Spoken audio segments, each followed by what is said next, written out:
Paz, irmãos, tudo bem com vocês? Hoje é terça-feira, hoje é dia de nós estudarmos da palavra do Senhor. Nós preparamos um estudo aqui, bom, poderoso para as nossas vidas. Nós que toda terça-feira nós temos o nosso estudo, nossa meditação na palavra do Senhor.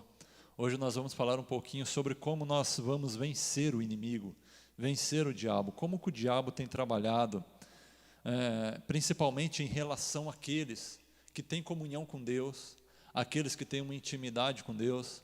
Vamos ver algumas passagens na Bíblia que falam um pouquinho sobre isso, sobre como o nosso inimigo tem tentado enganar aqueles que têm comunhão com Deus e por muitas vezes tem conseguido.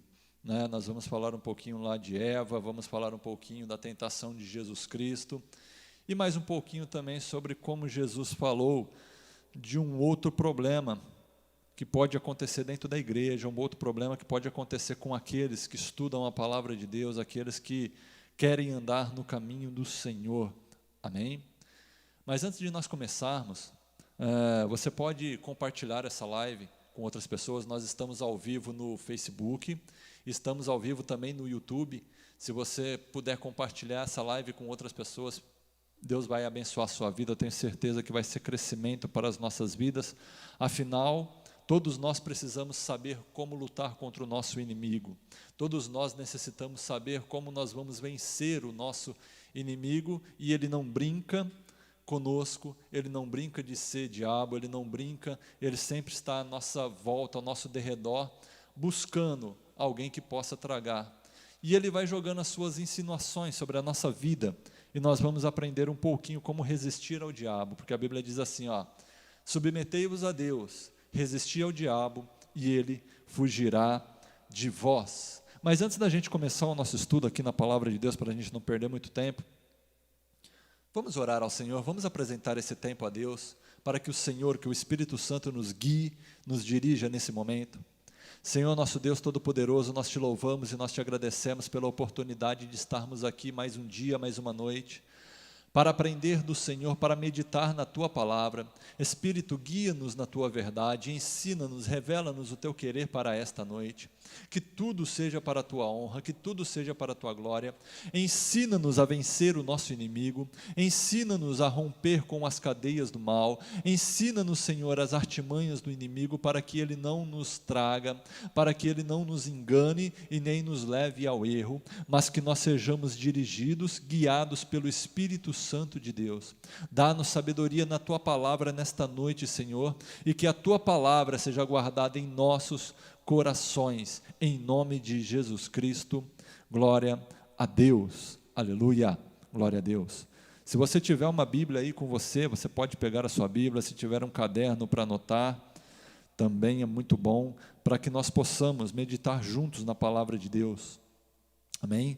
Vamos começar um pouquinho então falando sobre isso, sobre como vencer o diabo, como nós podemos resistir ao diabo. Para resistir o diabo, meu irmão, o diabo é o nosso inimigo. Para resisti-lo, nós devemos conhecer como ele trabalha. E na Bíblia nós temos algumas pistas, nós temos algumas formas com que ele atuou, com que ele trabalhou para enganar o homem. E vamos meditar um pouquinho sobre como ele fez isso e como nós podemos resistir a tudo isso. Amém? Vamos começar lá pelo início de tudo, lá pelo livro de Gênesis. Gênesis capítulo 3. Gênesis capítulo 3, lá no comecinho, a partir do verso 1. Gênesis capítulo 3, a partir do verso 1, diz assim a palavra de Deus. Ora, a serpente era mais astuta que todas as alimárias do campo, que o Senhor Deus tinha feito. E esta disse à mulher, é assim que Deus disse, não comereis de toda a árvore do jardim? E disse a mulher à serpente, do fruto das árvores do jardim comeremos, mas do fruto da árvore que está no meio do jardim, disse Deus, não comereis dele, nem nele tocareis, para que não morrais. Então a serpente disse à mulher, certamente não morrereis, porque Deus sabe que no dia em que dele comerdes, se abrirão os vossos olhos, e sereis como Deus, sabendo o bem e o mal. E vendo a mulher que aquela árvore era boa para se comer, agradável aos olhos, árvore desejável para dar entendimento, tomou do seu fruto e comeu, e também deu ao seu marido, e ele comeu com ela. Bom, nós vemos aqui a primeira atuação da serpente, né, que lá no livro de Apocalipse nos fala claramente quem é a antiga serpente. A antiga serpente é o nosso inimigo, o diabo.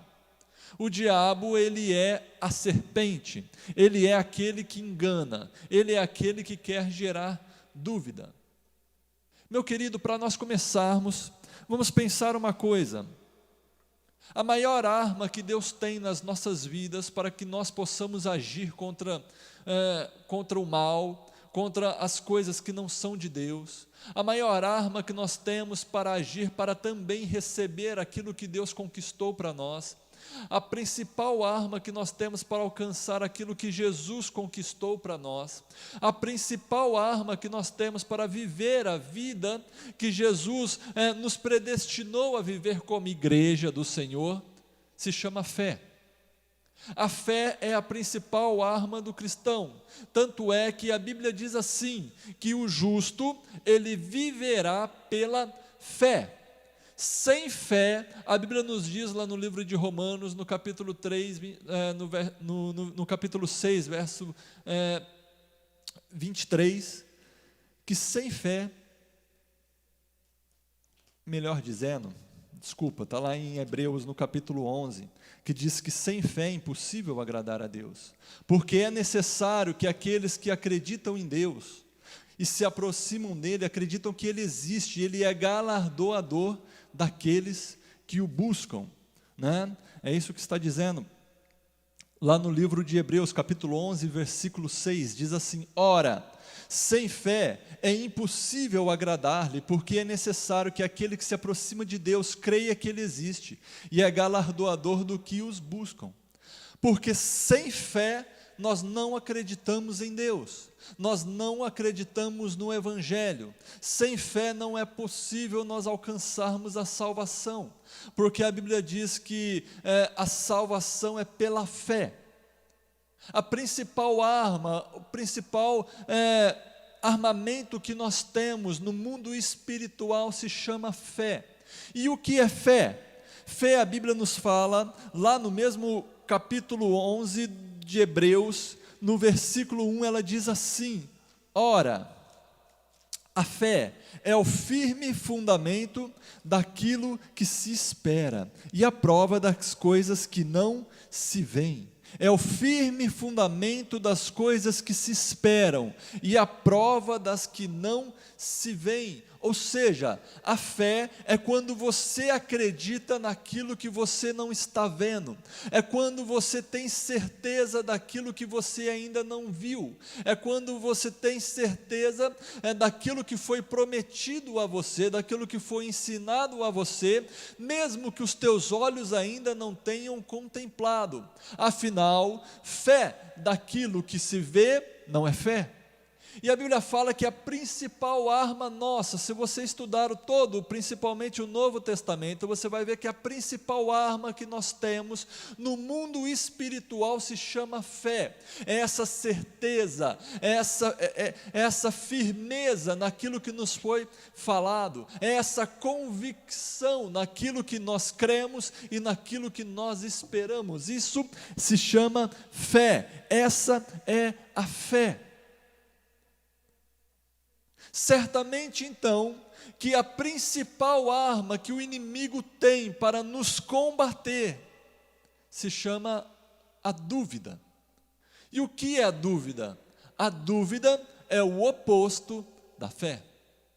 Quando você tem dúvida, é porque você não tem certeza. Quando você tem dúvida, é porque você não está firmado naquilo que foi falado. Quando você tem dúvida, é porque você ainda não tem certeza das coisas que você não viu. Quando você tem dúvida, é porque você está sem fé. A dúvida é o oposto da fé. A fé é o firme fundamento das coisas que se esperam. Quando você está fundamentado firmemente, quando você tem certeza daquilo que você espera. E a convicção das coisas que não se veem. Quando você tem dúvida, você não tem certeza se aquilo que você está esperando vai acontecer. Quando você tem dúvida, você não tem certeza se aquilo que você não viu é real. Veja então que a principal arma do diabo, o principal sentimento que ele tem para colocar nas nossas vidas, para desanimar-nos, para derrubar-nos, se chama dúvida. E ele é especialista em colocar a dúvida no coração do homem. Veja só como ele faz com Eva. Deus havia dado uma ordem ao homem. Se você voltar um pouquinho lá no livro de Gênesis, no capítulo 2, versículo 15 e 16 e 17, vai dizer assim, Gênesis capítulo 2, versículos 15, 16 e 17: E tomou o Senhor Deus o homem, e o pôs no jardim do Éden, para o lavrar e o guardar. E ordenou o Senhor Deus ao homem, dizendo: De toda árvore do jardim comerás livremente, mas da árvore da ciência, do bem e do mal, da árvore do conhecimento do bem e do mal, dela não comerás, porque no dia em que dela comeres, certamente morrerás. Veja que Deus dá uma afirmação ao homem. Deus fala algo que é afirmativo ao homem. Deus não fala na dúvida. A palavra de Deus é sim, sim e não, não. E Deus dá uma ordem, um decreto ao homem, algo afirmativo. Ele diz uma lei ao homem e diz que se o homem descumprir aquilo, acontecerá algo com o homem. Ele diz assim: olha, tem a árvore do conhecimento do bem e do mal, dela vocês não podem comer, nela vocês nem podem tocar, porque no dia em que dela comerdes, certamente morrerás. Deus disse afirmativamente isso, sem dúvida. Deus declarou isso a eles, sem dúvida alguma. Mas veja como é a artimanha do diabo. Veja como que o diabo trabalha, veja como que o nosso inimigo trabalha. O texto que nós lemos, quando ele chega para a mulher, quando o inimigo chega para a mulher, ele diz assim, no capítulo 3, versículo 2, no versículo 1, capítulo 3, versículo 1, olha só como que a serpente, que o diabo chega nos ouvidos da mulher com uma conversa levemente diferente do que Deus havia dito. Não é que ele chega assustando, não é que ele chega com algo completamente diferente do que Deus havia falado, não. Presta atenção na astúcia do diabo. Ora, a serpente era a mais astuta de todas as alimárias do campo, que o Senhor Deus tinha feito. E esta disse à mulher: é assim que Deus disse: não comereis de toda a árvore do jardim? Veja a pergunta que ele faz para a mulher. Deus havia dito ao homem, a Adão, e provavelmente Adão havia passado à mulher, mas Deus, já voltamos aqui, vamos continuar com o nosso estudo, vamos continuar aqui com a nossa palavra em nome de Jesus Cristo, amém? Amém? Então vamos voltar aqui. Veja então o que diz aqui o texto para nós. Veja o que fala o texto aqui para nós, para que nós possamos entender como que o nosso inimigo estava trabalhando. Veja só, ele chega para a mulher e fala assim, ó, então Deus ele permitiu que vocês comessem de todas as árvores do jardim, é isso que Deus falou para vocês, que vocês comam de todas as árvores do jardim? E Eva responde para ele, não. Do fruto das árvores do jardim comeremos, mas do fruto da árvore que está no meio do jardim, disse Deus, não comereis dele, nem nele tocareis, para que não morrais. Veja o que diz então veja o que estava falando então o diabo, o que ele queria fazer com Eva. Ele queria colocar uma dúvida. Ele chega com uma meia verdade. A verdade que Deus havia dito completa era a seguinte: veja que vocês podem comer de tudo menos da árvore do conhecimento do bem e do mal, porque no dia que dela comerdes certamente morrereis. Mas ele chega com uma meia verdade para colocar uma dúvida no coração da mulher. Quando a mulher responde para ele assim, porque no dia que dela comermos, nós vamos morrer. E olha o que ele responde para a mulher, veja só o que ele diz. Então a serpente disse à mulher: não, certamente você não vai morrer não. Vocês não morrerão não. Porque Deus sabe que no dia que comerdes se abrirão os vossos olhos e sereis como Deus, sabendo o bem e o mal. Veja que o inimigo, o que ele queria no coração de Eva era colocar uma dúvida. Agora Eva estava no coração e na mente dela a palavra de Deus, que Deus havia falado, o que não podia ser feito, estava a palavra do diabo. É mais ou menos como aquele desenho que você vê quando você é criança, onde tem aquele personagem do desenho, quando tem um anjinho de um lado e um diabinho do outro. Essa era a mente de Eva agora. De um lado estava a palavra de Deus, falando assim: não toque, não coma, porque no dia que dela comerdes certamente morrereis. E do outro lado estava a palavra do diabo, e a palavra do diabo era a seguinte: olha, como assim? Vocês não morrerão, é que Deus não quer que vocês sejam iguais a Ele, é que Deus não quer que vocês saibam do bem e do mal. Como assim? Vai lá, prova do fruto. Veja que a tentação chegou de tal forma no ouvido de Eva, aquilo que o diabo lançou no coração dela, permaneceu de tal forma, a ponto de gerar uma dúvida na palavra de Deus. Veja que tudo o que o diabo queria era colocar dúvida, tudo o que o diabo queria era colocar dúvida no coração de Eva. Quando ele conseguiu colocar dúvida, ela já não tinha mais aquela fé sobre o que Deus havia falado para ela.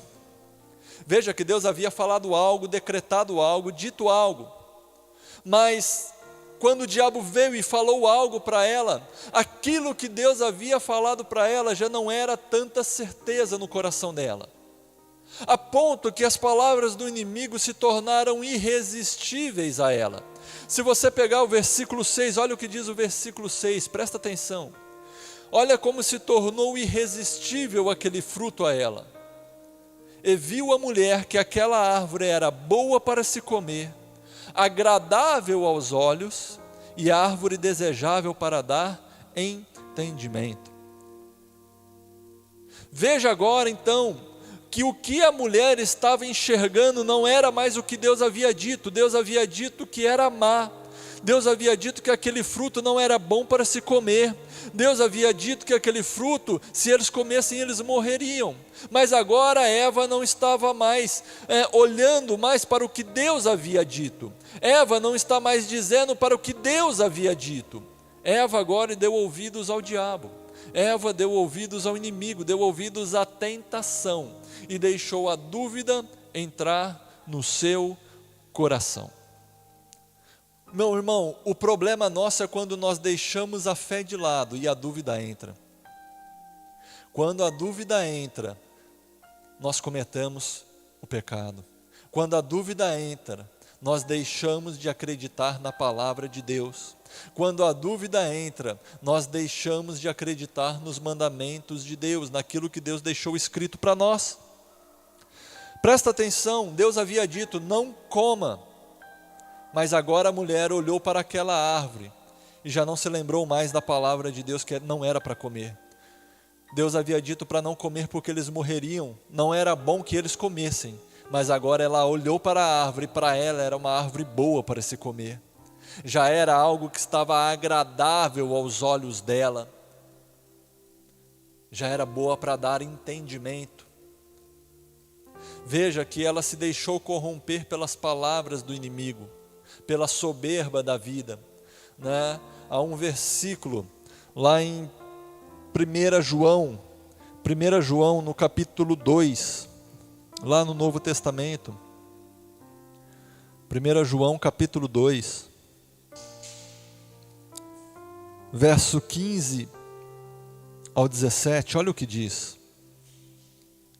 Diz assim, um versículo que a gente conhece muito: não ameis o mundo, nem o que no mundo há. Alguém ama o mundo? Se alguém ama o mundo, o amor do Pai não está nele. Olha só o que diz: porque tudo o que há no mundo, a concupiscência da carne, a concupiscência dos olhos e a soberba da vida, não é do Pai, mas do mundo. E o mundo passa e a sua concupiscência, mas aquele que faz a vontade de Deus permanece para sempre. Presta atenção no versículo 16. Presta atenção no versículo 16, o que diz aí, olha: porque tudo o que há no mundo, a concupiscência da carne, a concupiscência dos olhos e a soberba da vida. Veja essas três características do mundo, de tudo que há no mundo, de como o homem se relaciona com o mundo. Agora presta atenção nas características de Eva. Presta atenção lá em Gênesis, nas características de Eva. No versículo 6, capítulo 3, versículo 6, presta atenção nas características, olha só. Eva viu que a árvore era boa para se comer, boa para se comer. Concupiscência da carne, o desejo da carne, a sua carne desejou, viu que era boa para se comer. Agradável aos olhos, a concupiscência dos olhos, era desejável, ela começou a ver e desejar, começou a ansiar por comer aquele fruto. E desejável para dar entendimento, ou seja, poxa, se eu comer daquela árvore, eu serei que nem Deus. Soberba da vida. Sabe o que é soberba, meu querido? É você se engrandecer, é você querer mais do que é, ser mais do que você é você querer se mostrar mais do que realmente você é. Veja o que João diz lá na sua primeira carta, no capítulo 2, ele diz exatamente a mesma coisa, que tudo o que há no mundo é a concupiscência da carne, a concupiscência dos olhos e a soberba da vida. Veja que da mesma forma, foi dessa forma que o diabo tentou a mulher, e a mulher caiu na tentação do inimigo, gerando dúvida no seu coração. Quando ele conseguiu colocar a dúvida, quando ele conseguiu colocar lá no coração da mulher, olha, não é bem assim, não é como Deus disse, Deus não está certo, Deus talvez tenha falado algo para você que não é correto. Quando ele conseguiu colocar essa dúvida no coração da mulher, entrou nela a concupiscência da carne, entrou nela a concupiscência dos olhos e entrou nela a soberba da vida. Veja então qual é o perigo da dúvida. Veja então, é por isso que Tiago fala lá no seu livro, na sua carta, que o homem que duvida, o homem que tem dúvida no seu coração, de forma alguma ele receberá alguma coisa do Senhor, porque o Senhor não trabalha na dúvida, o Senhor trabalha na fé, o Senhor trabalha na certeza. Jesus diz assim: a sua palavra tem que ser sim, sim e não, não. Porque Deus trabalha na certeza, Deus trabalha na fé.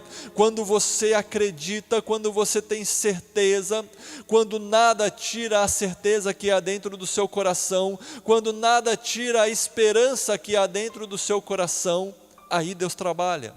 Mas quando a incerteza é gerada dentro de você, quando a dúvida é colocada no seu coração, isso fecha as portas para que Deus possa trabalhar. Veja o que diz lá em Tiago. Deixa eu achar aqui na Bíblia.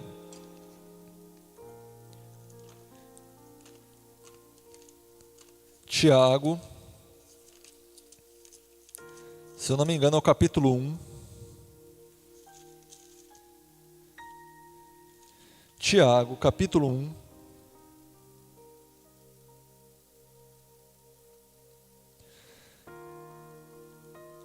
A partir do verso 5. Olha só o que diz. Tiago, capítulo 1, a partir do verso 5. Deixa eu colocar aqui para vocês. Tiago, capítulo 1, 5. Olha só o que diz. E se algum de vós tem falta de sabedoria, peça a Deus, que a todos dá liberalmente, e não lance em rosto, e ser-lhe-á dada. Olha só o que diz agora, presta atenção. Peça, porém com fé, em nada duvidando, porque o que duvida é semelhante à onda do mar, que é levado pelo vento e lançado de uma parte para outra. Não pense tal homem que receberá do Senhor alguma coisa. Veja então o que está dizendo aqui, que aquele que nós devemos pedir com fé, em nada duvidando, porque o que duvida, a dúvida, meu querido, é o oposto da fé. O que duvida é semelhante à onda do mar, que é levada pelo vento e lançada de uma parte para outra. Ou seja, aquele que duvida, uma hora ele está firme aqui, mas quando chega a dúvida, ele já desanima. Aquele que duvida, uma hora ele diz assim, não, eu vou entregar toda a minha vida ao Senhor. Mas passa no dia seguinte, ele já não tem toda aquela certeza da sua fé em Jesus Cristo. Aquele que duvida tem um dia que ele fala assim, não, o Senhor é comigo, Ele está no controle de todas as coisas. Mas no outro dia, ele já quer tomar as rédeas novamente, porque ele já não tem certeza que Deus está na vida dele. Isto, meu querido, é falta de fé. E a Bíblia fala assim, ó, não pense tal homem que receberá do Senhor alguma coisa, porque Deus não trabalha na dúvida. Deus trabalha na fé, na certeza das coisas, Deus não trabalha na dúvida. É por isso que nós temos que lutar. Eu falei isso daqui quando nós estávamos estudando o Sermão da Montanha, quando Jesus falou da ansiedade, para que nós não sejamos ansiosos pelo dia de amanhã, porque a ansiedade pelo que nós vamos comer, como nós viveremos, o que será de nós, o que será do amanhã, esta ansiedade, ela gera em nós dúvida, e nessa dúvida Deus não pode trabalhar. Deus não trabalha com dúvida, Deus trabalha com fé. Deus trabalha com a fé. Veja só, mais um exemplo para nós para nós continuarmos aqui. Você quer ir controlando aqui, irmão? Por irmão eu controlando os textos aqui, que vai aparecendo para vocês aí. Se você estiver com a sua Bíblia aí, abre ela para a gente, lá no livro de Lucas, no capítulo 4. É a tentação de Jesus. Texto bastante conhecido. Lucas, capítulo 4. Veja mais uma vez o diabo agindo da mesma forma. Veja que o diabo ele tenta as mesmas coisas, mesmo sendo Jesus Cristo. Veja só. Lucas capítulo 4, verso 1. Vamos lá. E Jesus, cheio do Espírito Santo, voltou do Jordão e foi levado pelo Espírito ao deserto. Versículo 2. 40 dias foi tentado pelo diabo. Veja que novamente é o diabo que está tentando. E naqueles dias não comeu coisa alguma, e terminando eles, finalmente teve fome.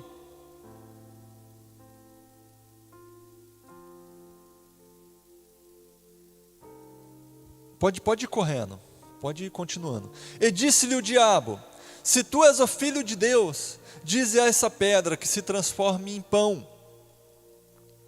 E Jesus lhe respondeu dizendo, está escrito, que nem só de pão viverá o homem, mas de toda palavra que procede da boca de Deus. E o diabo, levando-o a um alto monte, mostrou-lhe num momento de tempo, todos os reinos do mundo. E disse-lhe o diabo, dar-te-ei a ti todo este poder e a sua glória, porque a mim me foi entregue, dou a quem quero. Portanto, se tu me adorares, tudo será teu. E Jesus respondendo disse-lhe: vai-te para trás de mim, Satanás, porque está escrito: adorarás o Senhor teu Deus e só a Ele servirás. Levou-o também a Jerusalém e pô-lo sobre o pináculo do templo e disse-lhe: se tu és o Filho de Deus, lança-te daqui para baixo, porque está escrito: mandará aos seus anjos acerca de ti, que te guardem e que te sustenham nas mãos, para que nunca tropeces o teu pé em alguma pedra. E Jesus respondendo disse-lhe: dito também está: não tentarás o Senhor teu Deus. E acabando o diabo toda a tentação, ausentou-se dele por algum tempo. Presta atenção agora, meu querido, nessa tentação, na tentação de Jesus. Veja que da mesma forma o diabo tentou Jesus Cristo. O diabo fez 3 tentativas com Jesus Cristo. E se você comparar as tentativas que o diabo fez, elas se assemelham ao que ele fez com Eva, ao que Eva sentiu lá. Elas se assemelham ao que João diz lá na sua epístola, na sua primeira epístola, no capítulo 2, do verso 15 ao 17, precisamente no verso 16. Veja que primeiramente o diabo oferece algo para saciar aquilo que a carne dele estava precisando. Porque Jesus, após jejuar 40 dias, teve fome. E quando teve fome, o diabo chega diante dele e lhe dá uma pedra e fala para ele: se tu és o Filho de Deus, transforma esta pedra em pão. Por que o diabo fala aquilo? Porque Jesus estava com fome, a carne dele estava necessitada, o pão era algo desejável à carne dele. É por isso que o diabo primeiro pede para que Jesus transforme em pão algo que era desejável à sua carne. A primeira tentação se diz da concupiscência da carne, do desejo da carne. Porque Jesus estava com fome, o diabo deu algo que Jesus aparentemente deu, algo que Jesus saciaria a sua fome, aquilo que era vontade da sua carne, aquilo que era desejo da sua carne. Depois o diabo pega Jesus e o leva a um lugar alto e mostra a Jesus todos os reinos da terra. Veja que no momento ele mostra a Jesus todos os reinos da terra e a sua glória. E fala para Jesus: olha, tudo isso é meu. Tudo isso é meu, o diabo diz para ele. Mas se prostrado me adorares, eu vou dar a você. Você pode ter tudo isso se prostrado me adorares. Veja que na semelhança de Eva, na semelhança do que fala em 1 João, a segunda tentação que veio para Jesus Cristo foi a concupiscência dos olhos. Porque o diabo pega Jesus, leva ele a um lugar alto, e num lance, num tempo, ele mostra todos os reinos da terra, ou seja, mostrou aos olhos de Jesus, os olhos dele contemplaram todos os reinos da terra, e não só os reinos, mas os reinos e sua glória, tudo que havia de bom, tudo que havia de glória nos reinos, tudo que havia, e o diabo disse: tudo isto será teu, concupiscência dos olhos. E a terceira, ele pega Jesus, leva ao pináculo do templo, a um lugar alto que havia no templo, e diz para Jesus: olha, não está escrito assim, que aos teus anjos dará ordem ao teu respeito para que não tropeces em nenhuma pedra, que é o que fala lá em Salmos. Então lança-te daqui para baixo, porque os anjos não deixarão que aconteça nada com você. O diabo estava tentando a soberba da vida, estava tentando Jesus com a soberba, para que entrasse em Jesus algo assim: nossa, é verdade, eu não sou como os outros homens, eu sou diferente, se eu me jogar daqui certamente os anjos me segurarão, se eu me jogar daqui certamente os anjos não deixarão que nada aconteça comigo, porque eu sou especial, eu não sou como eles, eu sou mais do que eles, eu sou maior do que eles. que era exatamente o contrário do propósito do que Cristo veio fazer aqui, que a Bíblia fala que ele veio aqui para se tornar servo. Mas veja que o diabo agora tenta ele com a soberba, para que ele se torne soberbo em relação aos outros, soberbo em relação à sua situação, como que se ele não fosse alguém, ou um homem, como que se ele fosse um super-homem, mais do que todos. Essa foi a tentação, ou essas foram as tentações que ele faz com Jesus Cristo. Mas por que ele faz isso com Jesus? Por que o diabo tenta Jesus Cristo dessa forma? O que o diabo queria com essas tentações? O diabo queria colocar uma dúvida no coração de Jesus. Veja que quando o diabo encontra Jesus Cristo, quando Jesus tem fome, o diabo chega e diz assim para ele: olha, se tu és o Filho de Deus, transforma esta pedra em pão. Mas por que o diabo lança esta palavra? Olha, se tu és o Filho de Deus, diz esta pedra que se transforma em pão. Porque se você voltar um pouco aí no livro de Lucas, se você voltar aí no capítulo 3 de Lucas, versículos 21 e 22, capítulo 3 de Lucas, versículo 21 e 22, olha só o que aconteceu quando Jesus estava sendo batizado por João Batista. Diz assim a palavra de Deus: e aconteceu que como todo o povo se batizava, sendo batizado também Jesus, orando ele, o céu se abriu. E olha o que aconteceu quando Jesus estava sendo batizado e o céu se abriu. O Espírito Santo desceu sobre ele em forma corpórea, como uma pomba, e ouviu-se uma voz do céu que dizia, olha só o que a voz de Deus dizia: tu és meu filho amado, em ti me comprazo, em ti me alegro, em ti me agrado. Veja que Jesus escuta a voz do Pai que está no céu, ele escuta a voz do Pai dizendo que ele era o Filho amado, em que o Pai se alegrava, em que o Pai se alegrava, em que o Pai tinha prazer. Era ele o Filho. Da mesma forma que lá no Éden, eles ouviram da boca de Deus que não era para comer do fruto. E da mesma forma o diabo chega para Jesus no capítulo 4, usando mais ou menos, deturpando, usando da palavra que Deus havia falado, mas de uma forma diferente, para que pudesse enganar. E aqui eu quero trazer o primeiro entendimento para nós. Eu estou falando aqui, meu querido, não daquele que está no mundo, perdido nas trevas, daquele que já está nas garras do inimigo, já está fazendo a vontade do inimigo, não. Hoje esse estudo é para aqueles que estão no caminho do Senhor, para aqueles que têm intimidade com Deus, para aqueles que já ouviram a voz de Deus e a obedecem, para aqueles que já aceitaram a Jesus Cristo como Salvador, e se ligaram novamente a Deus através da pessoa do Espírito Santo. Veja que nesse texto de João, quando Jesus é batizado, veja que o Espírito Santo já desce sobre ele, mas isso não impede que o diabo o tente. Isso não impediu que quando ele foi levado, conduzido pelo Espírito ao deserto, o diabo não viesse tentá-lo. O diabo sim o estava tentando. O diabo sim veio tentá-lo. E com o que o diabo vem tentar a Jesus Cristo?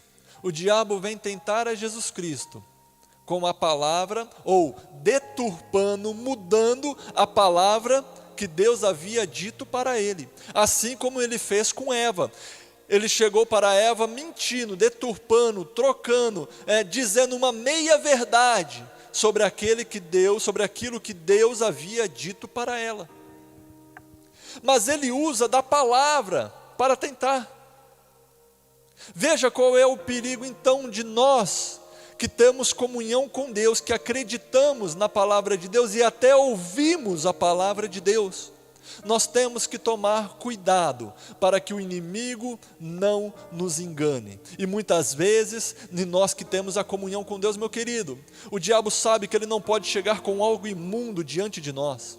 Ele sabe que se ele aparecer diante de nós com algo sujo, com algo do mundo, com algo totalmente impuro, nós não vamos nos associar, nós não vamos nos preocupar, nós não nos vamos nos entregar a isso, não. Mas o diabo, ele não vem assim. Ele é astuto. Ele é astuto. Veja como ele fez com esses que tinham comunhão, porque Eva tinha comunhão com Deus, Adão tinha comunhão com Deus. Eles tinham relacionamento com Deus. Jesus, o Filho de Deus, e o diabo tentou-os da mesma forma, tentando colocar uma dúvida no seu coração. Mas para gerar essa dúvida no coração, ele veio deturpando a palavra que Deus havia dito sobre eles. Isso é o perigo das heresias. Esse é o perigo do falso evangelho.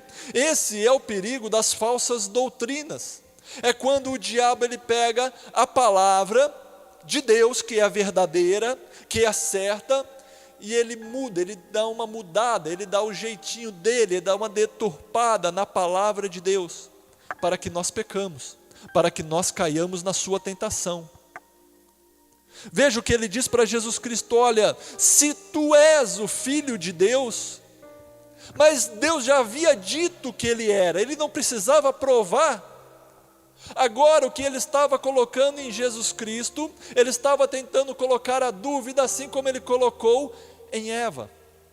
Da mesma forma agora, Jesus Cristo ou confiava completamente naquilo que ele havia ouvido da parte de Deus quando ele foi batizado, ou agora ele teria uma segunda opção para ele acreditar.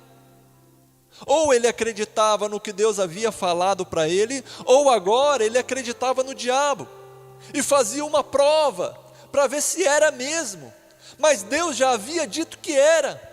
Se porventura ele transformasse aquela pedra em pão, para provar que ele era o Filho de Deus, seria dúvida, seria falta de fé, seria falta de crer naquilo que Deus havia dito para ele. Agora você vê porque não era uma coisa tão simples. Muitas vezes você lê o texto e você olha assim, mas espera aí, mas o que tem, né? Jesus estava com fome, se ele tivesse transformado a pedra em pão, teria matado a sua fome, mas não é isso. Não era isso que estava em jogo.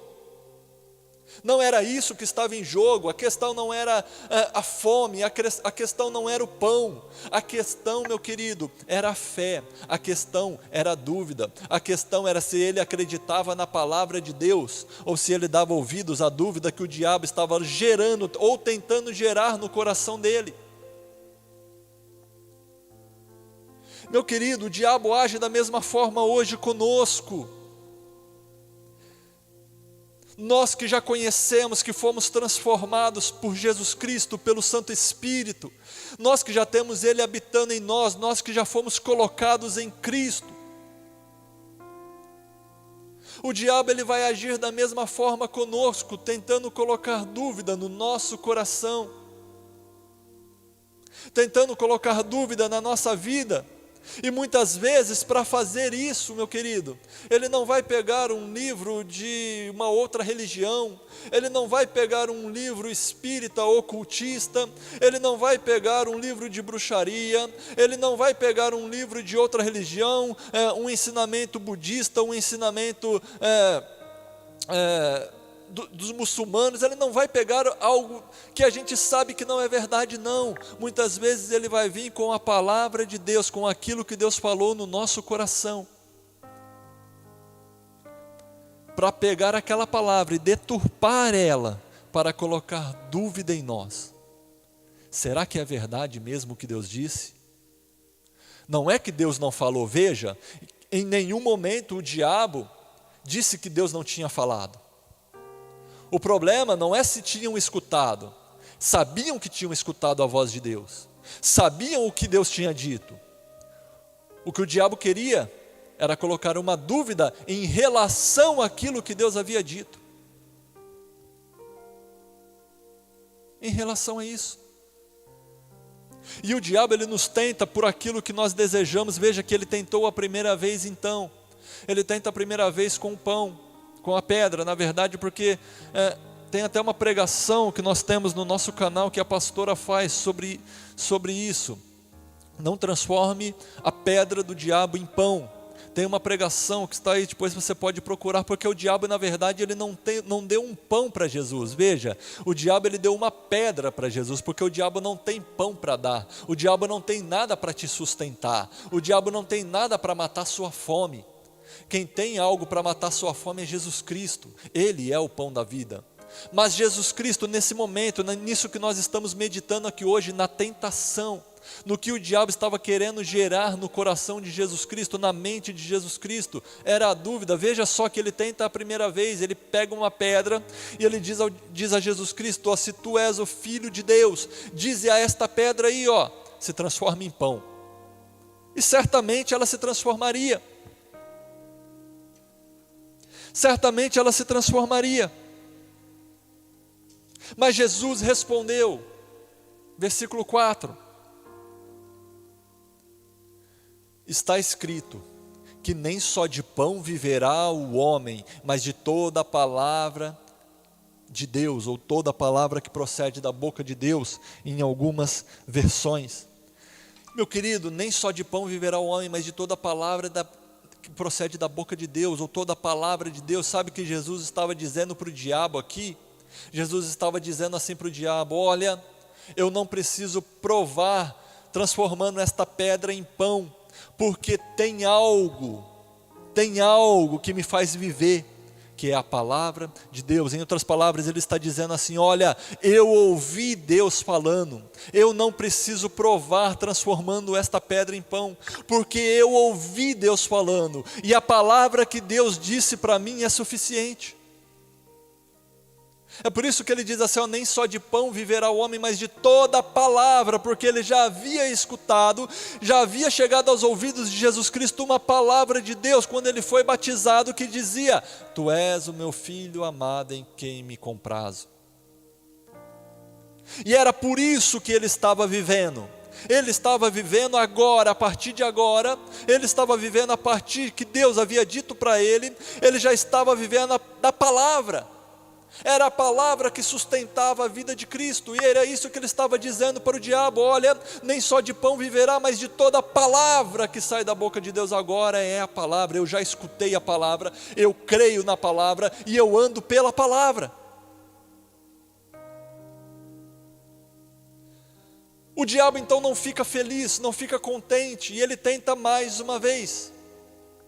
Versículo 5, ele diz assim, e o diabo, levando-o a um alto monte, mostrou-lhe num momento de tempo todos os reinos do mundo. Todos os reinos do mundo. E disse-lhe o diabo, dar-te-ei a ti todo este poder e a sua glória, porque a mim me foi entregue e eu dou a quem quero.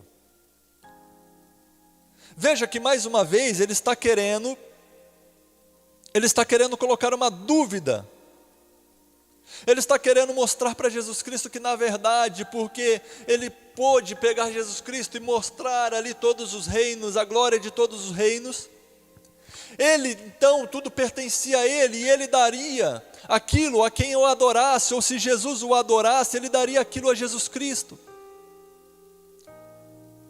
Ele estava querendo que Jesus duvidasse de Deus, do Pai, da obra, do propósito dele. Ele estava querendo provar Jesus através dos olhos de Jesus, porque Jesus veio para ser servo, para servir. Jesus disse assim, ó, a glória que eu busco não é a glória desse mundo, não é a glória dos homens, mas é a glória do Pai. Mas o diabo mostrou para ele uma glória no mundo, uma glória das coisas desse mundo. E o diabo disse para ele assim, ó, se você me adorar, se você se prostrar perante mim, eu vou te dar tudo isso, tudo isso. Em outras palavras, olha, tudo isso daqui pertence a mim. Isso daqui, ó, não tem mais nada a ver com Deus. Isso daqui é meu. Olha, eu que tomo conta de tudo. Veja essa glória, veja tudo isso daqui. É meu. E era uma mentira do diabo. É mentira de Satanás, não é nada dele. Não é nada do diabo.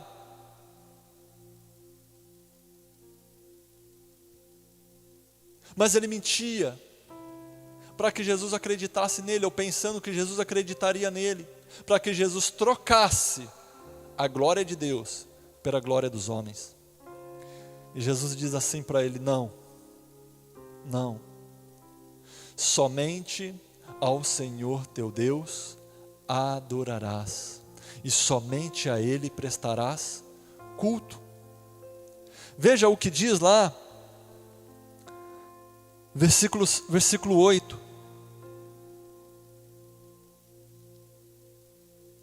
E Jesus respondendo disse-lhe: vai-te para trás de mim, Satanás, porque está escrito: adorarás o Senhor teu Deus, e só a Ele servirás. Somente o Senhor teu Deus adorarás, e somente a Ele prestarás culto.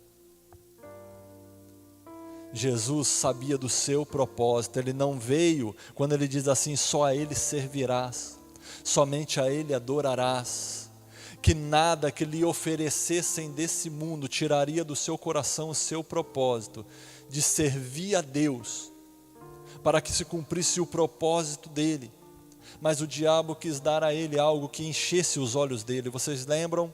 De tudo que há no mundo se resume em 3 coisas: concupiscência da carne, ou seja, o desejo da carne; concupiscência dos olhos, o desejo dos olhos. Veja que o diabo tentou nas 2 coisas. O diabo tentou já na concupiscência da carne, no desejo da carne, porque ele estava com fome. O diabo tentou na concupiscência dos olhos, porque o diabo mostrou todos os reinos e a sua glória, né? Não mostrou as suas podridões, não mostrou os reinos e a sua glória, para que os olhos dele talvez fossem como que encantados por tudo aquilo, para que ele negasse o seu caminho por causa de tudo aquilo. Mas Jesus não aceitou de novo. E o diabo tenta na 3ª vez. Vocês se lembram? Concupiscência da carne, concupiscência dos olhos e soberba da vida. Faltava uma ainda, a soberba. E o diabo então pega Jesus, leva ele ao pináculo do templo e diz a ele: se tu és o Filho de Deus, lança-te daqui para baixo. E olha o que ele diz, continuando: porque está escrito. Veja que quem está falando isso não é Jesus, quem está falando isso é o diabo. Mandará os seus anjos acerca de ti. Em outras traduções que nós estamos mais acostumados, porque darás ordem aos seus anjos acerca de ti para que te guardem. Versículo 11: e que te sustenham nas suas mãos, para que nunca tropeces o teu pé em alguma pedra. Ou seja, se você se jogar daqui, está escrito que aos teus anjos dará ordem ao teu respeito para que te sustentem e não deixe que te tropece em alguma pedra. Ou seja, não vai acontecer nada com você, porque se você é o Filho de Deus, você é alguém especial, você é o Filho de Deus, você tem poder, você tem anjos para te servirem, você tem anjos para cuidarem de você. E isso poderia ter entrado nele como soberba, como se Jesus achasse assim: realmente eu sou bom, realmente eu sou o melhor, realmente eu posso fazer isso, eu posso. Mas Jesus respondeu assim. Jesus respondendo disse-lhe: dito está, não tentarás o Senhor teu Deus. E a Bíblia fala que depois disso o diabo se ausentou dele por algum tempo, porque depois o diabo volta. Se ausentou por algum tempo, porque é assim, meu querido, quando nós resistimos ao diabo, quando nós nos sujeitamos a Deus, nós resistimos ao diabo, ele foge de nós, mas ele foge não para sempre, porque de novo ele vai tentar. É por algum tempo, depois ele volta de novo, ele tenta de novo. Mas veja que sempre ele tenta. A arma do diabo contra aquele que tem um relacionamento com Deus é sempre esta: é gerar dúvida no coração. O diabo quer gerar dúvida no meu e no seu coração. E ele, para fazer isso, meu querido, muitas vezes ele usa a própria palavra de Deus. Muitas vezes, para fazer isso, ele vai usar a própria palavra de Deus. É por isso que hoje em dia nós vemos muitas doutrinas, muitas heresias, nós vemos muitos desvios, nós vemos tantas pessoas que estavam caminhando tão bem, pessoas que estavam tendo a sua vida transformada pelo poder do Espírito Santo, mas que começaram a dar ouvidos a doutrinas de homens, a ensinamentos de homens, e tem regredido, tem começado a duvidar de Deus, tem começado a duvidar do caminho. Pessoas que deram ouvidos a coisas que realmente estão na Bíblia, estão na palavra de Deus, mas foram deturpadas, foram usadas por pessoas influenciadas pelo diabo, para tentar enganar, denegrir e usar. E por causa disso tem pessoas desanimando da fé. E sabe por que estão desanimando? Porque tem deixado entrar dúvida no seu coração, porque tem dado ouvidos a essas doutrinas.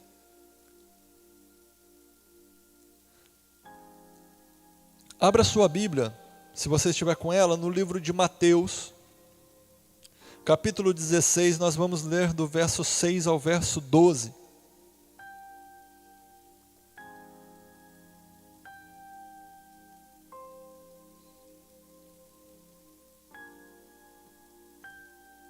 Nós vamos ler pelo menos 3 textos falando sobre a mesma coisa, né? Porque nós não temos tempo para falar mais, mas tem muito mais textos que falam sobre isso. Mas pelo menos 3 textos que falam sobre a mesma coisa, que é esse fermento maldito. Um fermento do diabo, um fermento de Satanás, que muitas vezes ele tem usado no meio da igreja, no meio dos seus servos, daqueles que têm comunhão com ele. Mateus capítulo 16, a partir do verso 6 diz assim: E Jesus disse-lhes: Adverti e acautelai-vos do fermento dos fariseus e saduceus. E eles arrazoavam entre si, dizendo: É porque não trouxemos pão. E Jesus, percebendo isso, disse: Por que arrazoais entre vós, homens de pequena fé, sobre não terdes trazido pão?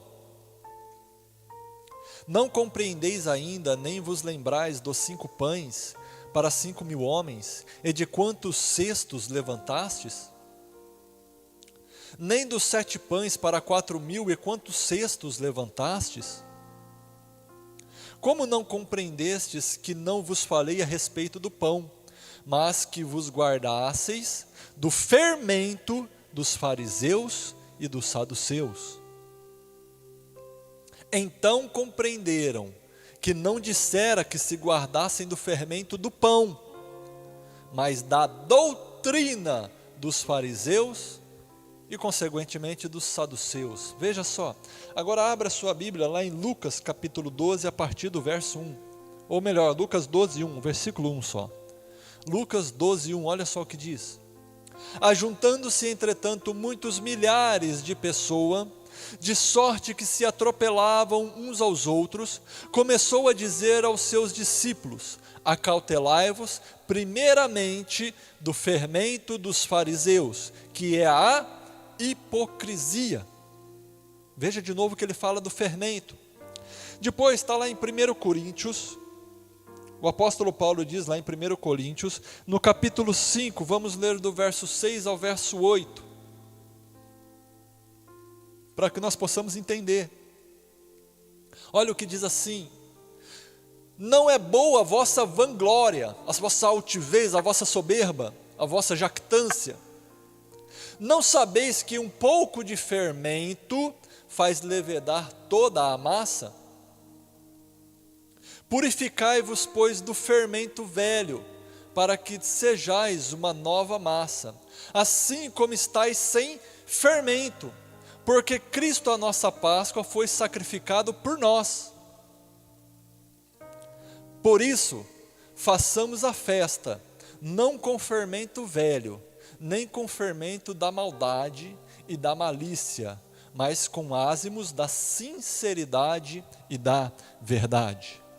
Meu querido, o que esses 3 textos, se você procurar aí na sua casa depois, se você tiver uma concordância bíblica, você vai procurar sobre fermento, você vai ver que tem muito mais textos falando sobre isso.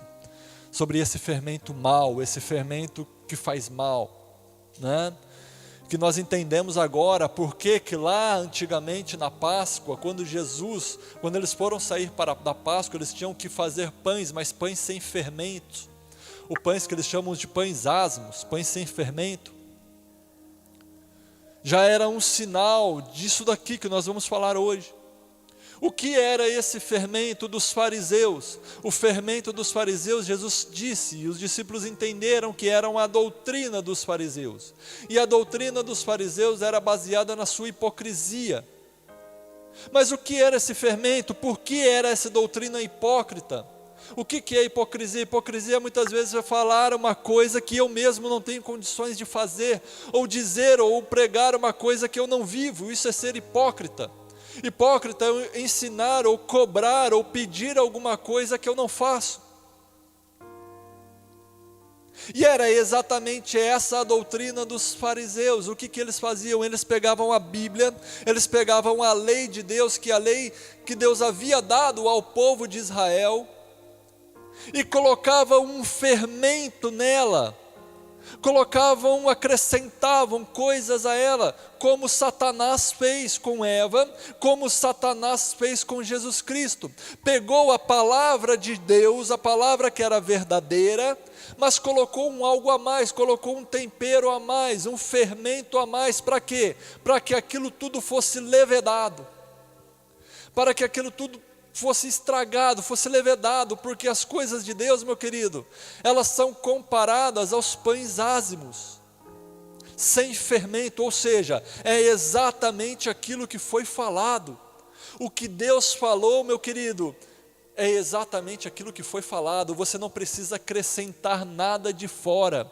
E esse era o fermento dos fariseus, quando eles começavam a acrescentar muitas coisas que não tinha nada a ver com aquilo que Deus havia mandado. Por exemplo, a vida de oração, que eles deveriam prestar culto a Deus, eles deveriam orar a Deus, eles deveriam jejuar a Deus. Era algo comum na vida deles. Mas como que os fariseus faziam isso? Como que eles pregavam isso? Eles pregavam que quando eles fossem fazer isso, isso deveria ser de uma forma em público, para que todos vissem, para que todos olhassem e contemplassem aquilo, para que aquilo talvez mostrasse que eles fossem alguém santo, porque eles estavam orando, quando na verdade a oração é algo que nós fazemos para Deus, né? Foram colocados ritos de como se deve orar, ritos de como se deve jejuar, que Deus nunca disse, que Deus nunca falou, que nunca havia sido pedido na Bíblia. O sábado que Deus havia pedido para que se guardasse, para que eles não trabalhassem, que Jesus ensinou a eles que o sábado não foi feito para que o homem fosse escravo do sábado, mas o sábado foi feito para o homem, para o bem do homem. Mas eles pegaram o sábado que havia sido feito para o bem do homem e começaram a colocar tantas regras, que era simplesmente fermento, uma doutrina que era só fermento, que nem eles conseguiam cumprir aquilo que eles falavam. Jesus, certa vez, quando está conversando com os fariseus, ele diz assim, vocês são hipócritas, sabe por quê? Porque vocês fecham a porta do céu, vocês reduzem, deixam a porta tão pequena, de uma forma que nem vocês mesmos conseguem entrar. Vocês não deixam que os outros entrem, e nem vocês mesmos conseguem entrar. Porque eles começaram a colocar leis, regras, mandamentos que Deus não havia falado, começam a colocar peso que Deus não havia falado, doutrina de homens, somente isso, costumes de homens. E não é assim nos nossos dias. Tem pessoas querendo colocar peso, meu querido, que não é Deus, Deus nunca colocou. Tem gente querendo colocar peso na igreja, que a igreja não tem. Você pega a igreja lá, quando ela inicia, se você ler as cartas de Paulo, como que o diabo quis colocar isso? Como que ele quis introduzir na igreja um peso na igreja que a igreja não tinha, para que fosse levedada a massa? Como que ele quis que as coisas da lei do Antigo Testamento dos judeus fossem introduzidas na igreja? Você vê a luta que Paulo teve para que os cristãos não fossem circuncidados, como falava na velha aliança. Se você vê a luta que ele teve para que os cristãos não guardassem as leis, os sábados, os dias, as festas, como regras de fé nossa, regras de fé dos cristãos. Eles tiveram que lutar contra isso, porque o diabo constantemente quis colocar esse peso sobre a igreja. E até hoje ele tenta, como se nós fôssemos obrigados a cumprir as coisas do Antigo Testamento. O sábado do Antigo Testamento, não comer as coisas como pedia aos judeus lá no Antigo Testamento, realizar os cultos de uma forma judaica, um peso colocado, né? Como se houvesse pessoas que são maiores do que outra, ou pessoas que são intermediárias entre Deus e o homem. Meu querido, hoje não tem mais ninguém intermediário entre você e Deus. Eu, como pastor de igreja, eu não sou intermediário entre você e Deus, não. Eu sou só um instrumento nas mãos dele para o crescimento do corpo, para o bem do corpo. Deus me usa no meu dom para o crescimento do corpo, assim como Ele vai te usar no seu dom para o crescimento do corpo, porque aqui não tem um que é maior do que o outro, não, meu irmão, todos nós estamos de mão dada, todos nós estamos juntos, caminhando no mesmo corpo, todos nós somos um, não tem ninguém maior do que ninguém, cada um é usado no seu dom para o crescimento do corpo, cada um é usado no seu dom para o crescimento do corpo. Mas muitas vezes nós queremos agir como se agiam lá atrás, porque isso às vezes é colocado sobre nós. Nós queremos um sacerdote para que nós coloquemos nele toda a responsabilidade de se achegar a Deus. Nós queremos um sacerdote para que nós coloquemos nele a responsabilidade de se achegar ao lugar santo. Nós queremos um profeta para que nós coloquemos nele a responsabilidade de nós ouvirmos ou termos a resposta de Deus ou buscar algo de Deus. Meu querido, não, isso é uma responsabilidade de toda a igreja. Eu não estou falando aqui que não há pastores, há profetas, há apóstolos, eu creio em tudo isso, e sei que existe tudo isso, mas isso são ministérios para o crescimento, para o desenvolvimento, para o bem da igreja como um todo. Mas tem pessoas que pegam isso e usam isso como um fardo. Olha, a partir de hoje você está sobre a minha responsabilidade espiritual. Meu querido, e quer dizer então que se ele for para o inferno, se ele deixar de servir a Jesus Cristo, você também vai, porque a sua vida espiritual está debaixo. Meu querido, toma cuidado com algumas coisas que as pessoas ensinam, toma cuidado com o fermento, toma cuidado com o fermento dos fariseus, toma cuidado com o fermento, porque o fermento, meu querido, é o que estraga, e o fermento ele não vem de coisas estranhas a nós, não, muitas vezes ele vem da própria palavra, o inimigo vem, pega a própria palavra e deturpa ela para nós. Veja como é fácil entrar o fermento. Todos nós cremos na libertação, no poder que nós temos no nome de Jesus Cristo, porque Ele nos deu isso, quando Ele disse assim, em meu nome expulsarão os demônios. Nós cremos que no nome de Jesus Cristo nós expulsamos demônios. Mas veja que se chegou ao ponto de pessoas lá escreverem orações, escreverem, no meu ponto de vista, rezas, que acham que por ler aquilo demônios vão ser expulsos, e não se dão conta que a partir do momento que você crê naquela reza, que você crê naquela oração escrita, naquela receita de bolo, você está deixando de crer em Jesus Cristo, você está crendo numa receita que alguém fez, você está crendo em algo que alguém escreveu ali, que alguém entendeu e escreveu ali, quando na verdade aquilo ali não tem poder nenhum. O que tem poder na verdade é o nome de Jesus Cristo, mas aquilo pode servir de fermento para te tirar da fé em Cristo. É por isso que tem muitas pessoas hoje na igreja, meu querido, que foram levadas pelo fermento, Veja que o diabo não disse aqui, mentira, o diabo chegou para Jesus Cristo e falou assim, porque está escrito, aos teus anjos dará ordem ao teu respeito. E está escrito mesmo, meu querido, está escrito na palavra lá em Salmos. Mas olha só, não é porque está escrito que Jesus tinha o direito de tentar a Deus, não, também está escrito, não tentarás o Senhor teu Deus. E muitas vezes na nossa época, na nossa geração, pessoas pegam um texto lá do Antigo Testamento, ou mesmo do Novo Testamento, e têm tentado a Deus, como se Deus fosse obrigado a fazer, como se Deus fosse o escravo dele, como se ele fosse Deus e Deus o seu servo, porque diz assim, olha aqui está escrito, Meu querido, não tente a Deus. Mas isso vem isso vem devagarzinho. Isso vem de uma forma que muitas vezes nós não percebemos, meu querido. Muitas vezes está uma palavra lá de Deus e nós usamos aquela palavra e é ensinado e é pregado aquela palavra para nós e nós pegamos ela para a nossa vida e é fermento. Vou dar um exemplo para você. Alguém chega para você e fala assim, não, porque está escrito, né? Está escrito assim, se você devolver o dízimo, você pode fazer prova de Deus, se as janelas dos céus não vão se abrir, né? Se os seus celeiros não vão transformar, se ele não vai repreender o devorador, o migrador. Não é verdade? Não está escrito isso, está escrito, meu querido, mas isso não pode ser usado para provar a Deus. Mas quantas vezes eu e você fomos ensinados a provar a Deus dessa forma?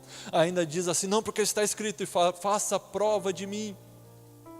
Meu querido, está escrito sim, mas não é para fazer prova, para você pegar e desafiar Deus. Deus, eu estou te dando, você é obrigado a me dar, não. Deus está falando de uma forma diferente. Deus está falando assim, seja obediente, creia em mim, confie em mim, dependa de mim. Faça uma prova, se você depender de mim, se você me obedecer, você vai ver se eu não vou te abençoar, se não vai acontecer tudo, porque o princípio, meu querido, é a obediência, não é a barganha, não é a troca. Porque se você faz para receber uma benesse, se você faz para receber algo em troca, se você faz achando que Deus é obrigado a te dar algo em troca, meu querido, isso é barganha, isso é troca. Isso é você manipular Deus.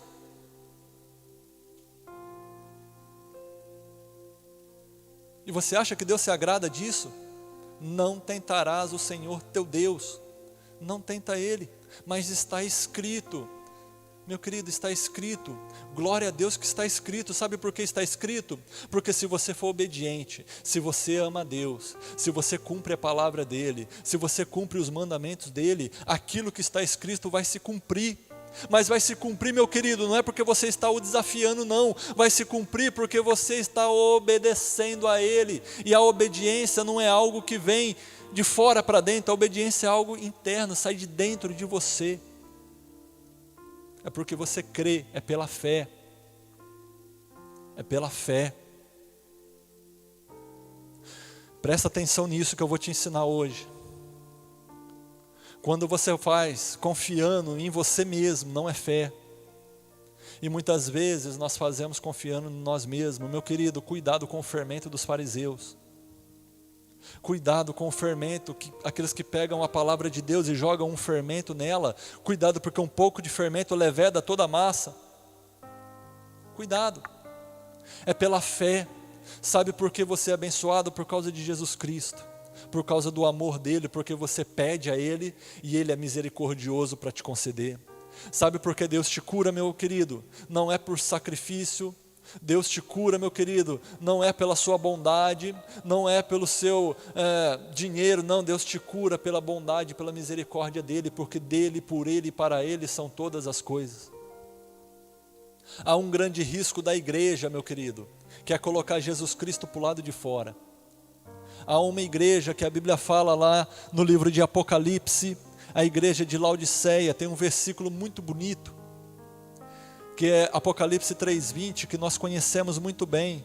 Apocalipse 3:20 diz assim: eis que estou à porta e bato, se alguém ouvir a minha voz e abrir a porta, eu entrarei a ele, e com ele cearei, e ele comigo. É um versículo que nós usamos para o evangelismo, para muita coisa.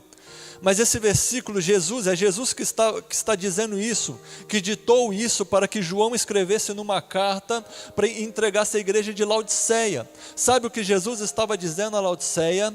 Eis que estou à porta e bato. Em outras palavras, Laodiceia, eu estou para o lado de fora. Igreja, eu estou do lado de fora. Igreja de Laodiceia, eu estou do lado de fora. Estou batendo na porta. Se alguém ouvir a minha voz e abrir a porta, eu entrarei e cearei com ele e ele comigo. Mas por que Jesus estava batendo do lado de fora? Porque eles eram pessoas autossuficientes. Se você ler, eles diziam assim no seu coração: rico sou e abastado estou e não tenho falta de nada. E Jesus diz assim, ó, e não sabes, mas não sabes que és um pobre, desgraçado, cego e nu. Eles se diziam ricos, abastados, não tinham falta de nada, e Jesus olhava para ele e via que eles eram pobres, desgraçados, cegos e nus. E Jesus aconselha eles assim, eu aconselho que de mim vocês se comprem vestes, porque vocês se acham tanta coisa, mas nem vestes boas, nem vestes verdadeiras diante de mim vocês têm para se vestir, vocês estão nus diante de mim.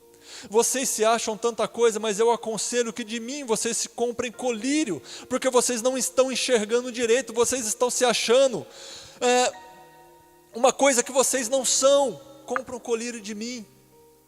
Eu aconselho que de mim,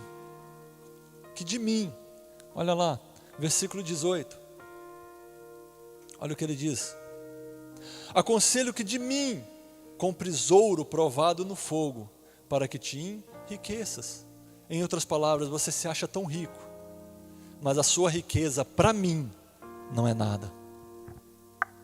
Sabe qual era o problema dessa igreja, meu querido? Era uma igreja autossuficiente, que não precisava de Jesus Cristo. Jesus Cristo estava do lado de fora. Ela olhava para ela e ela era autossuficiente. Ela já era rica, abastada e não tinha falta de nada, porque ela já tinha todos os sistemas dela, não tinha falta de nada. E Jesus estava batendo do lado de fora, procurando entrar. Olha o que diz o versículo 19. Olha só o que diz: eu repreendo e castigo a todos quantos amo, sê pois zeloso e arrepende-te. 20. Eis que estou à porta e bato. Se alguém ouvir a minha voz e abrir a porta, entrarei até ele, cearei com ele, ele comigo. Ou seja, Jesus estava do lado de fora. E muitas vezes nós fazemos a mesma coisa na igreja, na nossa fé, na nossa vida com Deus. Meu querido, toda vez que você pega e coloca Jesus de lado, e você pega uma receita de bolo para seguir, você está colocando Jesus para o lado de fora. Você quer ver um exemplo?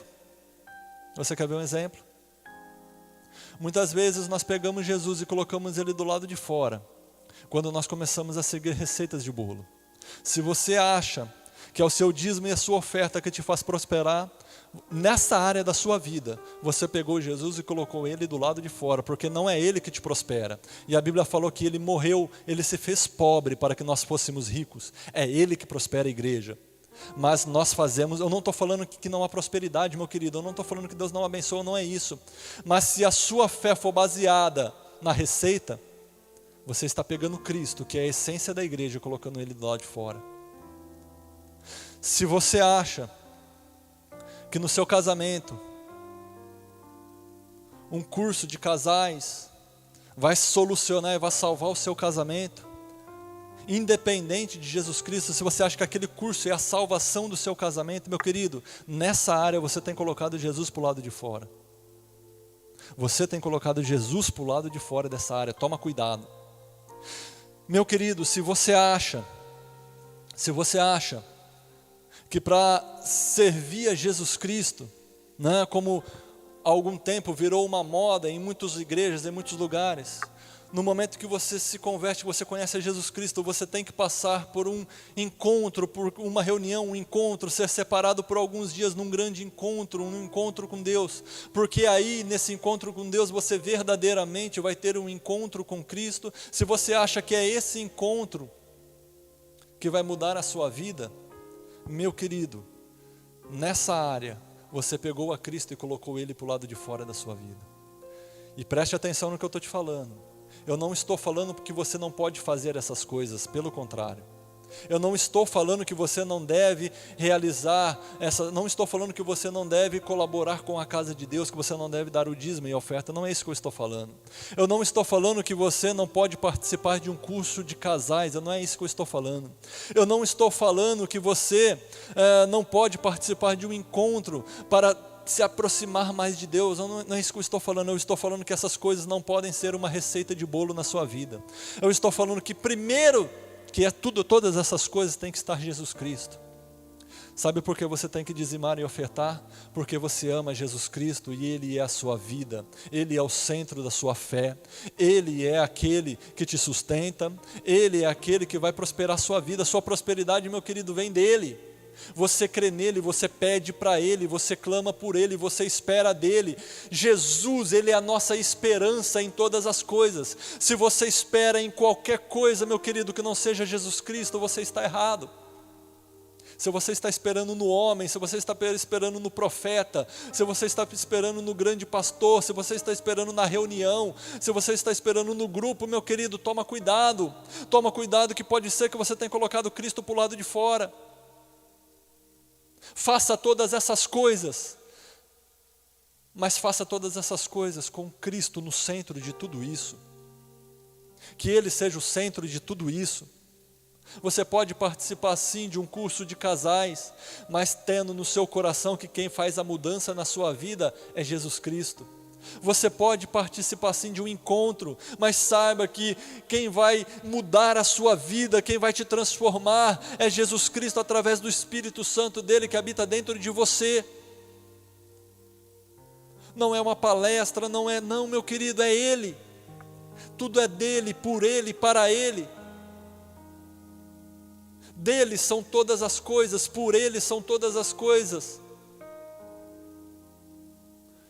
Glória, pois, a Ele. A nossa vida para a glória dEle, meu querido. É Ele que vai te sustentar, é Ele que vai te guiar. Chega das receitas de bolo, chega das rezas. Muitas vezes nós criticamos os nossos irmãos católicos por causa das suas rezas, das suas vãs repetições, mas muitas vezes nós pegamos as mesmas rezas, ou rezas parecidas com essas, e trazemos para a nossa vida, como se fosse mudar. Olha, pega essa oração aqui, faz ela 7 dias, meu querido, toma cuidado, meu querido, é Jesus Cristo, Ele é o centro de tudo. Eu acredito no sobrenatural. Eu acredito, meu querido, que Deus Ele faz coisas que a gente não compreende. Eu acredito, meu querido, que Deus às vezes Ele pede coisas que não entram no nosso entendimento.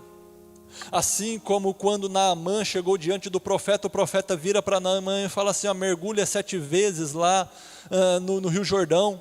Eu acredito nisso, meu querido. Eu acredito que por uma vez ou outra, eu acredito que na nossa vida também pode acontecer assim. Deus pode colocar ou pode chegar alguém na nossa vida e falar para nós assim, olha,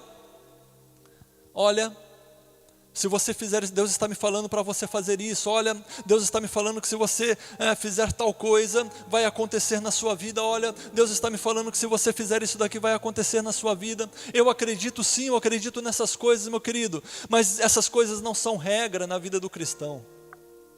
São um meio que Jesus usa para nos abençoar. Não pode ser regra. A regra não, a exceção, meu querido, a exceção não pode suprir a regra. A regra é a fé em Jesus Cristo, a confiança nele, a esperança nele. Eu sei que por vezes Deus usa de algumas coisas na nossa vida para nos abençoar, eu sei. Já aconteceu comigo, meu querido. Já aconteceu comigo, eu também já tive revelações de coisas que não são aparentemente normais.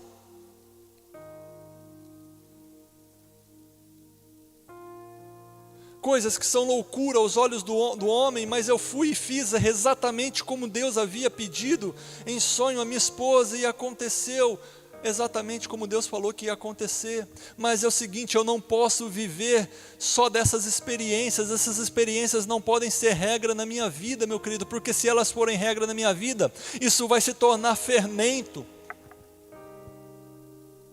Eu vou começar a dar ouvido só a fermento. Jesus Cristo é o centro do Evangelho, é simples assim. É dele que vem a sua prosperidade, é dele que vem a sua cura, é dele que vem a sua libertação. É por isso que a igreja, tudo que ela faz em nome de Jesus Cristo. É por isso que tudo que nós fazemos em nome dele. É porque é dele, meu querido, é por ele, é por ele. Coloca isso no teu coração. E a partir de hoje, não que você tem que deixar de fazer as outras coisas não, mas as outras coisas não substituem a Ele. podem até ser um meio que Ele usa para abençoar a sua vida, mas não são a essência da bênção, não são a essência da cura, não são a essência da prosperidade, não são a essência da transformação, não são a essência da libertação. Não, a essência de tudo isso é Jesus Cristo. Ele é o centro, Ele é o centro, Ele é o centro. Você quer ver outra coisa que o diabo tem usado? Já está um pouco longo o vídeo, um pouco longo o vídeo, meu irmão, mas eu quero falar mais isso. Se segura mais um pouquinho aí. Sabe qual é a outra palavra que o diabo tem usado e jogado o seu fermento? E você tem que tomar cuidado com isso, é na teologia, meu querido. É no estudo da palavra de Deus. Meu querido, quantas pessoas que têm pegado a palavra de Deus no afã de conhecer, de entender, no afã de saber mais, de conhecer as profundezas do Evangelho, de conhecer a profundeza da revelação, de entender aquilo que ainda ninguém entendeu, e tem trazido fermento para o meio da igreja. Meu querido, o Evangelho é simples.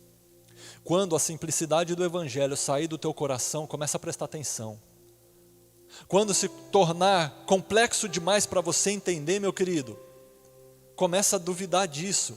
Começa a tirar isso do seu coração. Começa a tirar esses ensinamentos que te trazem dúvida no coração. Meu querido, o Evangelho é simples. Você tem que vivê-lo de forma simples. É simples assim. Você tem que aceitar Jesus Cristo. Você tem que batizar. Você tem que participar da ceia do Senhor, sim. Meu querido, você tem que mudar de vida. Você tem que deixar o pecado. Você tem que entender que você é uma pessoa nova em Jesus Cristo.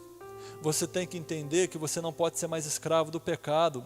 Você tem que entender que você não pode mais viver na prática do pecado, mas você tem que entender também que se por um acaso você pecar, nós temos um justo advogado assentado à direita de Deus para rogar por nós, para clamar por nós, que nós devemos pedir perdão pelos nossos pecados. Meu querido, o Evangelho é simples assim. Você tem que amar o seu próximo, você tem que lutar para vencer a sua carne, vencer o seu eu, e é simples assim. Você tem uma esperança, e a sua esperança não é no homem, a sua esperança não é o anticristo, a sua esperança, meu querido, não é esse mundo entrar num caos. A sua esperança é simples assim, se chama Jesus Cristo. A sua esperança é o noivo, a noiva espera pelo noivo, e é simples assim.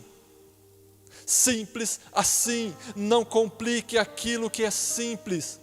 Jesus, Ele quer transformar a sua vida, Ele quer te usar, e é simples assim. Ele quer que você pregue o amor dEle, Ele quer que você pregue a regeneração que as pessoas podem encontrar ao encontrá-lo.